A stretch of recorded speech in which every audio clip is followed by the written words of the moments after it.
it's Whitney Nicely. I had some great questions today in my Facebook group, and I'm going to be answering those. We do Ask Whit Wednesday every single week, and today's topic is stay tuned to find out more, or join my Facebook group so that you can get all your questions answered super fast. Go to whitneynicely.com/group.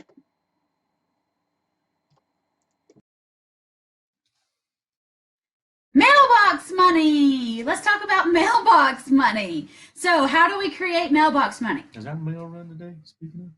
I don't know. We got inbox money instead of mailbox money. Oh, yes. It's even better because you don't have to walk to the mailbox and get it.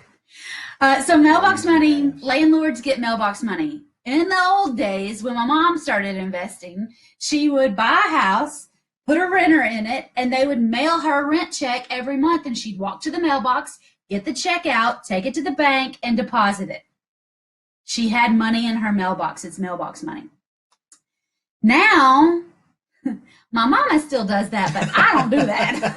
Okay? My mama loves her mailbox money, but my mama is a different generation than I am, and I don't know if I'm lazier than she is or if I'm smarter than she is. But I don't do mailbox money. Do not send me a check. I am not coming by to collect cash. You better take that money and put it in my bank or have your bank send it to my bank. Somehow or another, I'm not collecting rent. It is auto done, and I get an email in my inbox that says, "Congratulations, Whitney, you have money." So mailbox money, inbox money, depends on what you want to do. I have tenants that have cash jobs. They get cash. They wanted to know if they could give me cash every month. No, I don't have time to come meet you and get my money. You need to take that to my bank and put it in my account. Inbox money, auto, direct deposited, ACH'd. That's what we get these days. Inbox money, not mailbox money.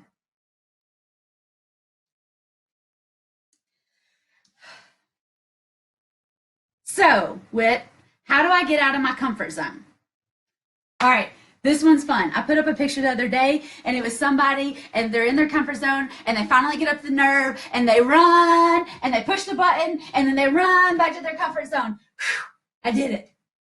And I think that's how I imagine some of you look when you're going on seller appointments. You're like in your car and you're like, okay, I can do this, I can do this, I can do this. And maybe you're driving for dollars, and maybe you're looking for empty houses, and I don't know what you're doing, or maybe you're even at a seller's house, but you go, okay, I can do this, I can do this, I can do this, I can do this. And you get out of your car and you walk up and you ring the doorbell and nobody answers, and you run back and get in your car and you leave.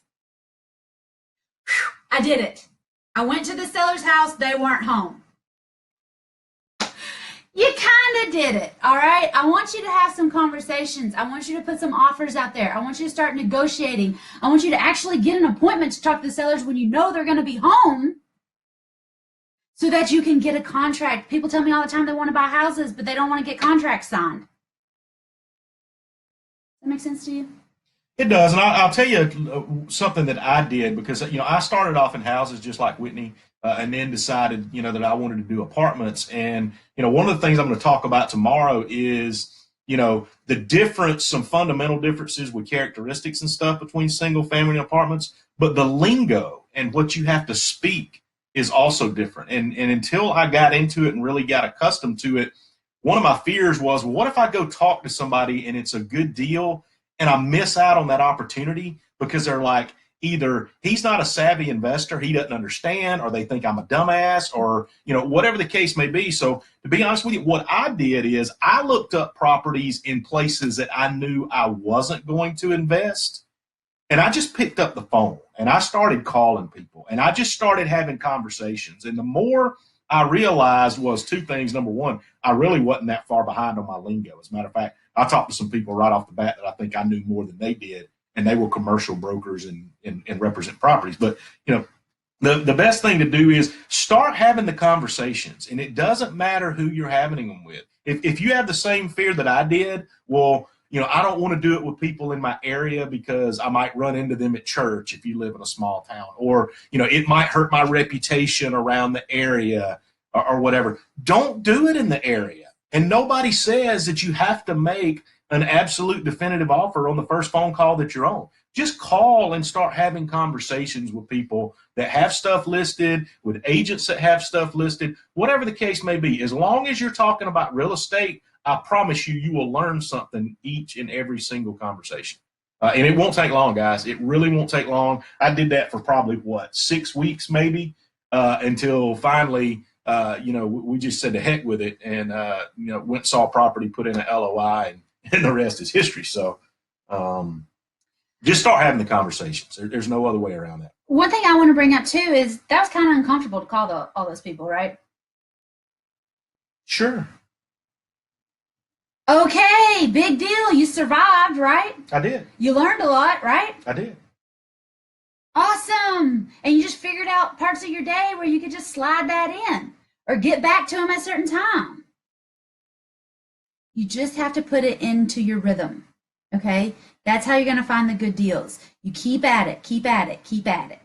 And you will find some people out there that don't really want to talk to you. I mean, I called on a couple of them and the broker was like, well, unless you can send me a letter confirming that you have enough for closing, then we can't really have this conversation. And, my point was, hey, screw you out. And I went on to the next one, right? Because for every person that's not willing to help you and they want to put up walls and roadblocks and they want to think you're not good enough, there's somebody out there that actually needs your help, wants your help, and it'll be a mutually beneficial conversation. So don't, if you have somebody try to shut you down originally, don't get upset because it's not worth it.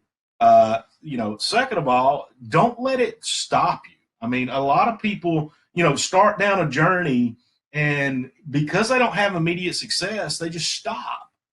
And if that happens to you, you got to readjust your mindset and realize that everybody goes through that. There's not a single person that invests in real estate that, every time they've actually encountered somebody about a property, they've actually bought it and not had any problems or issues or roadblocks. It doesn't happen. And those things are going to be there. So just don't let that deter, you from moving forward. The best way to get out of your comfort zone is to get used to being uncomfortable. I hate that. I know it's cliched. I know it sounds, crazy or whatever. But if you can get out there and be uncomfortable, if you can take 30 minutes of insane courage, it'll be easier tomorrow. If you can take 30 seconds of insane, brave courage, if you can be the person your dog thinks you can be for 30 minutes a day, it's amazing what all will start to come to you, what all will start to flow into you just naturally that you don't have to go out there and stress and strain to find. All right, so get uncomfortable. That's how you get out of your comfort zone. Do something that seems outrageous, and then the next time you do it, it won't be that weird. Thanks so much for watching. I had a great time on Ask Whit Wednesday. There's other questions that'll go along with this week's topic, so be sure to find those and subscribe.